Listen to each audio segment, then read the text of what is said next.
Hello everyone. Stock market में बहुत सारे ट्रेडर्स होंगे। कोई कम बजट वाला होता है, कोई ज़्यादा बजट वाला होता है। तो आज हम समझेंगे बजट बेस्ड ट्रेडिंग कैसे करते हैं, राइट, जिससे रिटेल ट्रेडर को थोड़ा हेल्प हो जाए। तो जनरली रिटेल ट्रेडर्स को क्या है ना, नॉलेज की कमी की वजह से बहुत सारे लॉसेस का सामना करना पड़ता है। तो आज हम स्टेप बाय स्टेप समझेंगे कि रिटेल ट्रेडर को ट्रेड करने के लिए क्या क्या सेटअप का इस्तेमाल करना चाहिए, जिसको बोलते हैं ट्रेड सेटअप। ठीक है, तो फॉर एन एग्जाम्पल आपके पास सिर्फ 10,000 है।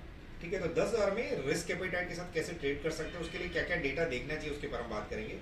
पहली चीज, सबसे पहली चीज, ऐसा मान लो कि आपके पास 10,000 है और सिर्फ 10,000 है जिसको आपको प्रोटेक्ट करके ट्रेड करना है। ठीक है, तो हम 10,000 से किस किस चीज के अंदर ट्रेड कर सकते हैं, तो उसके लिए ट्रेडिंग इंस्ट्रूमेंट होते हैं बहुत सारे।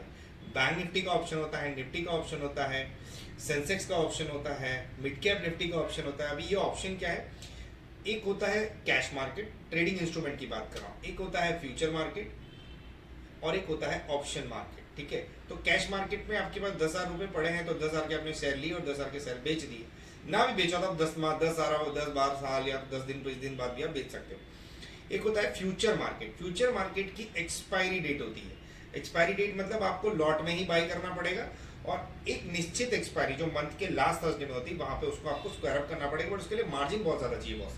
तो वो तो आपके पास है नहीं, तो आप 10,000 से बात कर रहे हैं। तो अभी तीसरा ट्रेडिंग इंस्ट्रूमेंट कौन सा है, ईटीएफ, एक्सचेंज ट्रेडेड फंड, जिसको आप बाय सेल कर सकते हो 10,000 रुपए के अंदर, बट उसमें उतना रिटर्न नहीं मिलेगा आपको। ठीक है, फिर और एक ऑप्शन आता है कि अगर आपको निफ्टी के डायरेक्शन से ट्रेड करना है, बैंक निफ्टी के डायरेक्शन से ट्रेड करना है, फिर निफ्टी के डायरेक्शन से ट्रेड करना है, तो ये आपका अंडरलाइन एसेट हो गया। तो अंडरलाइन एसेट के हिसाब से आपको जजमेंट लेना पड़ेगा कि अंडरलाइन एसेट ऊपर जाएगा या अंडरलाइन एसेट नीचे जाएगा। तो आपको जजमेंट के पैसे मिलते हैं यहाँ पे। तो आपने जज कर लिया, तो आपको अगर मान लो कि निफ्टी ऊपर लग रहा है तो आप कॉल बाय करोगे, निफ्टी नीचे लग रहा है तो पुट बाय करोगे। बट ये कैसे करोगे, उसका भी तरीका है। तो चलो हम अभी डेटा पे जाते सीधे सीधे। सबसे पहला काम आपको करना है कि आपको ग्लोबल मार्केट का सेंटीमेंट देख लेना है। अगर ग्लोबल मार्केट बुलिश रहा, मेजरली मार्केट अपना बुलिश ही रहता है। अगर मार्केट ग्लोबल मार्केट बेरिश रहा तो अपना मार्केट बेरिश ही रहता है। ग्लोबल मार्केट क्या है, ग्लोबल मार्केट मतलब यूएस के मार्केट्स क्या कर रहे हैं। क्यों क्यों हमको सिर्फ यूएस के ही मार्केट देखने हैं, बाकी सारे मार्केट्स क्यों नहीं देखने, उसका रीजन है ग्लोबल मार्केट का जो साइज है वो बहुत बड़ा है। ऐसा मान लो कि $60 ट्रिलियन कर, हम लोग तो सिर्फ $5 ट्रिलियन है। तो जो वो करेगा हम लोग करेंगे। और आप अगर 1-1.5 साल का डेटा कंपेयर करोगे तो ज्यादा 1-2% का फर्क है, बाकी जनरली उसी के जैसा हमारा मार्केट ने परफॉर्म किया है। ठीक है, तो ग्लोबल मार्केट देखने के बाद ग्लोबल मार्केट में कौन सी इंडेक्स देखने हैं आपको, डाउ देखना है और नास्डैक देखना है। ये दो देखने के बाद पता चल जाता है आपको कि मार्केट का सेंटीमेंट एक्चुअली है किस साइड। इसके बाद मार्केट खुलने से पहले आपको ये सब करना है। इसके बाद आप देखोगे गिफ्ट निफ्टी। अगर गिफ्ट निफ्टी देखते हो जो गांधीनगर में है, पहले सिंगापुर में थी, वो अगर पॉजिटिव है तो अपना मोमेंटम पॉजिटिव ही रहेगा, अगर वो नेगेटिव है तो अपना मोमेंटम नेगेटिव ही रहेगा।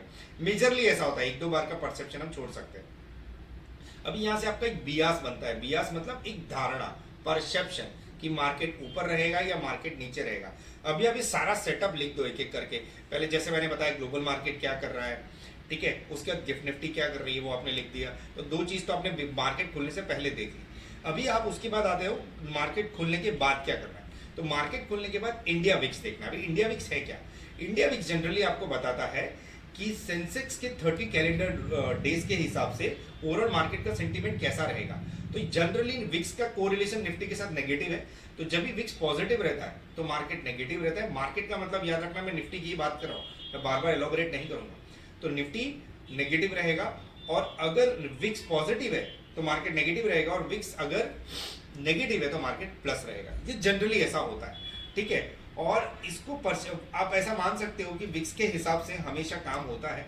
इसके बाद दूसरा जो डेटा देखना, विक्स का डेटा भी आपने लिख दिया कि चलो विक्स के हिसाब से ऐसा ऐसा काम होता है। तो आप अगर जनरली 10-12 दिन का डेटा देखोगे तो आपको समझ में आ जाएगा विक्स जब भी पॉजिटिव रहता है तो निफ्टी जनरली नेगेटिव ही रहता है। उसके बाद आप आओगे पीसीआर। अभी पीसीआर क्या है, जैसे विक्स एक बारोमीटर देता है आपको, वैसे पीसीआर भी एक बारोमीटर देता है। पीसीआर का मतलब क्या है, पुट कॉल का रेशियो। फिर से रिपीट कर रहा हूं, पुट का और कॉल का रेशियो मतलब आपने तराजू देखा होगा, तराजू के अंदर जिस साइड भी ज्यादा भार होता है वो चीज जनरली नीचे चली जाती है, और जिसमें कम वेट होता है वो ऊपर आ जाती है, राइट। तो यहाँ पे जहां भी आपको वेटेज जहां पे दिखेगा वहां पे आपको प्रेशर ज्यादा दिखेगा, मतलब उसी साइड मार्केट का झुकना लाजमी है। तो मान लो पीसीआर की वैल्यू अभी मैं आपको नरेट कर रहा हूँ, आप नोट डाउन कर लेना। पीसीआर की वैल्यू मैं बार बार बोल चुका हूँ, फिर भी आप पीसीआर की वैल्यू को बहुत हद तक सीरियसली ले सकते हो। अगर पीसीआर की वैल्यू 0.5 से 0.9 के अंदर है तो मार्केट का सेंटिमेंट बेरिश ही रहेगा, आप मान के चलो। और पीसीआर का सेंटिमेंट अगर 1 से 1.5 के अंदर है तो बुलिश रहेगा। ये बीच का जो 0.10 का फिगर है उसको छोड़ देना, क्योंकि यहाँ पे साइडवेज टाइप का मार्केट रहता है, मतलब 0.90 से 1 के अंदर मार्केट न्यूट्रल टाइप का रह सकता है, छोटी मोटी तेजी आएगी, उतनी बड़ी तेजी नहीं आएगी। तो 0.9 से लेके 0.50 के अंदर मार्केट बेरिश रहेगा, और अगर इसके ऊपर है तो मार्केट बुलिश रहेगा, ऐसा मान के चल सकते हो। अभी आपको मैंने विक्स बता दिया, पीसीआर बता दिया, ग्लोबल मार्केट बता दिया, और वो भी डेटा बता दिया कि गिफ्ट निफ्टी के हिसाब से भी कैसा काम चलता है। ठीक है, अभी हमने एक स्टांस ले लिया। चलो आज का एग्जांपल ले लिया 17 तारीख है कि मार्केट आज नेगेटिव है, तो बट ऐसा सुबह से तो 300 पॉइंट माइनस नहीं खुला होगा, धीरे धीरे करके नेगेटिव जाता है। अभी इसके बाद आपको विक्स पीसीआर के बाद देखना है advance decline ratio. Advance decline ratio देखना किसका है, जिसमें सिर्फ आपको ट्रेड करना है, सिर्फ उसी का देखना है, पूरे गांव की बात छोड़ दो। ठीक है, तो हम सिर्फ निफ्टी का एडवांस डिक्लाइन रेशियो देखेंगे। तो बहुत सारी ऐसी वेबसाइट है, और आपके पास भी ऐसी वेबसाइट होगी जो आपको निफ्टी का डेटा दिखाती है। और निफ्टी का डेटा देखना बहुत ही ज्यादा जरूरी है, क्योंकि ऐसा मान लो निफ्टी 100 और निफ्टी 100 में से भी निफ्टी 50, तो निफ्टी 50 हमारा देश का वो बोलते हैं ना सबसे ज्यादा जीडीपी में कंट्रीब्यूट करने वाला इंडेक्स है।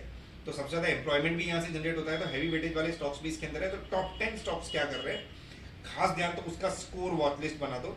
ठीक है, और निफ्टी के 50 स्टॉक्स, तो निफ्टी 50 स्टॉक्स के अंदर ये सारे स्टॉक्स आ गए। तो हैवी वेटेज 10 रहे, तो मान लो कि ये सारे 50 स्टॉक में से अगर 35 से 40 स्टॉक्स डिक्लाइन रेशियो में जा रहे हैं, तो आपको मान लो कि मंदी के डायरेक्शन के बारे में सोचना है। अगर इसका उल्टा है तो आपको तेजी के बारे में सोचना है। तो ये एडीआर रेशियो बताता है एडवांस डिक्लाइन का रेशियो। मेजोरिटी अगर स्टॉक माइनस है तो आपको मंदी करनी है, तेजी है तो आपको तेजी करनी है। ठीक है, इसके अलावा अभी आपको फैक्टर क्या देखना है, पीसीआर के हिसाब से मैंने आपको बोला बेरिश मोमेंटम है या तो बुलिश मोमेंटम है। तो आज के डेटा के हिसाब से बेरिश मोमेंटम, विक्स को कंपेयर कर सकते हो। जैसे आज विक्स भाई साहब है प्लस और पीसीआर है 0.48, तो 0.48 0.5 के नीचे होता है, तो ये एक्सट्रीम ओवरसोल्ड में चला गया अभी। तो ऐसे टाइम पे आपको मंदी नहीं करनी चाहिए, क्योंकि इसके बाद रिकवरी शायद दिख सकती है आपको। ठीक है, तो फिलहाल के हिसाब से विक्स भी मैच कर रहा है, पीसीआर भी मैच कर रहा है। अभी इसके बाद का फिगर है मैक्स पेन डेटा। तो मैक्स पेन क्या बताता है, मैक्स पेन बताता है कि जब भी मार्केट का डेटा मैक्स पेन के नीचे हो, एक स्पॉट होता है और एक फ्यूचर होता है। स्पॉट मतलब करंट मार्केट प्राइस, स्पॉट मतलब करंट मार्केट प्राइस जिसके अंदर हम ट्रेड नहीं कर सकते, फ्यूचर मतलब जिसके अंदर हम ट्रेड कर सकते हैं। तो स्पॉट का डेटा अगर मैक्स पेन से नीचे जा रहा है तो मान के चलो कि मोमेंटम बहुत बिगड़ा हुआ है। अगर मैक्स पेन के ऊपर अगर निफ्टी है तो निफ्टी वहां तक खींच के जा सकती है। तो आप मैक्स पेन को सीरियसली लेके थोड़ा ट्रेड सेटअप बना सकते हो। दूसरा, इसके बाद हम देखेंगे open interest volume. Open interest volume के हिसाब से और लॉन्ग शॉर्ट डेटा, तो यहाँ पे लॉन्ग शॉर्ट का क्या इंटेंशन है और मैक्स पेन का क्या इंटेंशन है, विक्स का क्या इंटेंशन है, पीसीआर का क्या इंटेंशन है, सब आप एक एक करके नोट डाउन कर लेना। अभी यहाँ पे मान लो कि आप लॉन्ग शॉर्ट की बात कर रहे हैं, तो लॉन्ग शॉर्ट में एक होता है लॉन्ग और एक होता है शॉर्ट। लॉन्ग बिल्डअप, तो लॉन्ग बिल्डअप का मतलब तेजी होता है, शॉर्ट बिल्डअप का होता है मंदी। एकदम सीधा सा टेंडेंसी है। तो लॉन्ग जब भी आपको दिखता है तो वहां पे आपको लॉन्ग करना है, और जहां पे शॉर्ट दिखता है आपको शॉर्ट करना है। अब बोलो कि मैं 10,000 रुपए में शॉर्ट कैसे करूं, क्योंकि निफ्टी बेचने के लिए तो बहुत सारा मार्जिन चाहिए ऑब्वियसली। तो हमको वो देखना नहीं है, उसको समझना है हमें कि शॉर्ट का मतलब है इसके अपोजिट मुझे काम करना है जहाँ पे लॉन्ग दिख रहा है। तो जहाँ पे आपको लॉन्ग बिल्डअप दिखता है वहां आपको तेजी करनी है, और जहाँ पे आपको शॉर्ट बिल्डअप दिखता है वहां से थोड़ा दूर रहना है। ठीक है, आपको शॉर्ट बिल्डअप डेटा अभी बिल्कुल नहीं देखना है। ऑप्शन चेन के अंदर जहां भी शॉर्ट बिल्डअप देखता है उससे दूर रहो, उसमें बाइंग बिल्कुल इंटरप्रेट मत करना, आप उसको सेलिंग के लिए ले सकते हो। आपको सिर्फ देखना है शॉर्ट कवर और लॉन्ग बिल्डअप। तो यहाँ पे अगर आप लॉन्ग बिल्डअप डेटा देख रहे हो, ATM, ITM and ITM and OTM, 3 शब्द यूज किए जाते हैं ऑप्शंस के अंदर जनरली। तो ऑप्शन के अंदर थोड़ी डीप थियरी है, इसलिए शॉर्ट में बता रहा हूँ। जहां पे निफ्टी है उसको एट द मनी बोलते हैं, और जहां से निफ्टी ऑलरेडी नीचे आ चुकी है उसको इन द मनी बोलते हैं, और जहां पे निफ्टी जा सकती है उसको आउट द मनी बोलते हैं। तो इन एंड आउट, ये 3 शब्द हो गए। तो 3 शब्द को पकड़ के आपको जनरली कहां पे ट्रेड करना चाहिए, इन द मनी और एट द मनी में करना चाहिए। और आपको बजट छोटा है, आउट ऑफ द मनी में जाओ, कोई प्रॉब्लम नहीं है। वहां पे शर्त एक है कि आपको शॉर्ट कवर या तो लॉन्ग बिल्डअप, ये 2 चीज याद रखना, शॉर्ट कवर या तो लॉन्ग बिल्डअप के डेटा दिखने चाहिए। शॉर्ट कवर दिख रहा है, लॉन्ग बिल्डअप दिख रहा है, डेफिनेटली बाय करो। ठीक है, तो आपने मान लो कि निफ्टी का ऑप्शन पुट ऑप्शन बाय कर लिया। पुट ऑप्शन कब बढ़ता है, जब निफ्टी नीचे जाती है तो पुट का प्रीमियम ऊपर जाता है, और निफ्टी जब नीचे जाएगी तो पुट का प्रीमियम ऊपर जाएगा। वैसे अगर निफ्टी ऊपर जाती है तो कॉल का प्रीमियम ऊपर जाता है। तो जो हो रहा है उसका अपोजिट कॉल में होगा। अगर पुट का प्रीमियम ऊपर जा रहा है तो कॉल का प्रीमियम नीचे आएगा।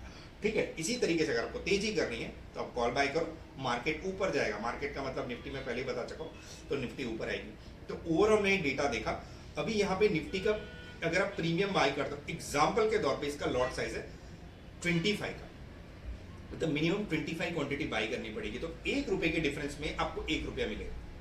ठीक है, तो अगर मान लो निफ्टी 100 पॉइंट गिरा है, तो अगर आप पुट बाई करते हो तो आपका प्रीमियम प्रीवियस क्लोज से 50 रुपए बड़ा होना चाहिए। अब इसमें एक डेल्टा फैक्टर इफेक्ट करता है, ये मैं अभी ग्रिप्स की बात कर रहा हूँ, इसमें एक डेल्टा फैक्टर इफेक्ट करता है, इसमें एक वेगा फैक्टर इफेक्ट करता है, थीटा फैक्टर इफेक्ट करता है। तो डेल्टा के हिसाब से अगर डेल्टा 0.50 में है, ठीक है, तो कॉल का डेल्टा 0.50 प्लस में होता है और माइनस में होता है पुट का डेल्टा। पुट हमेशा माइनस का डेल्टा बताता है और कॉल हमेशा प्लस का डेल्टा बताता है। डेल्टा मतलब कितना पॉइंट चलने से मेरा प्रीमियम कितना बढ़ेगा।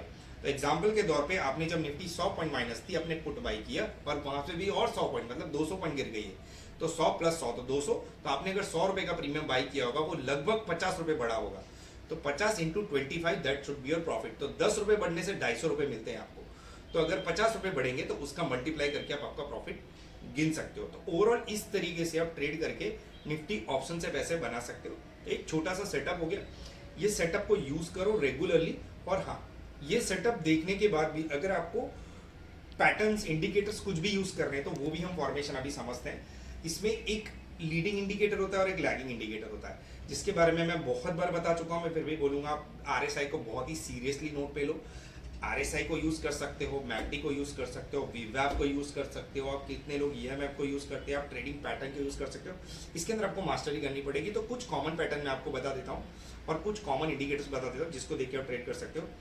पहला मैं लीडिंग इंडिकेटर के बारे में बार बार बात करूंगा, तो आप आरएसआई और मैकडी का डेडली कॉम्बिनेशन उसको आप यूज कर सकते हो।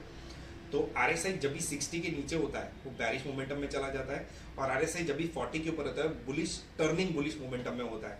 तो जब भी आपको आरएसआई 60 के नीचे दिखता है तो आप उसको मंदी की साइड में ले सकते हो, और जब भी आरएसआई आपको 40 के नीचे से रिवर्स करके 40 क्रॉस करता था उसको बुलिश मोमेंटम में ले सकते हो।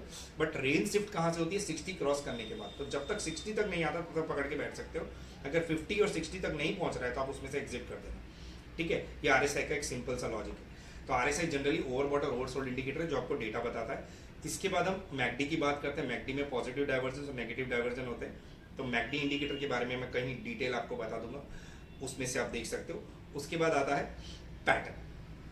ठीक है, तो pattern bullish momentum, bearish momentum, कुछ डबल टॉप, ट्रिपल टॉप, ये बैरिश मोमेंटम वाले पैटर्न है। वैसे ही head and shoulder, inverse head and shoulder वाले पैटर्न है। तो कुछ पैटर्न और इंडिकेटर से आप पता कर सकते हो कि क्या बुलिश मोमेंटम है, क्या बैरिश मोमेंटम है। तो ये तरीका हो गया ऑप्शंस के अंदर ट्रेड करने का कम बजट से। और इससे ज़्यादा कुछ जानकारी चाहिए तो मैं डिटेल में आपको फिर कभी बता दूंगा। Thank you.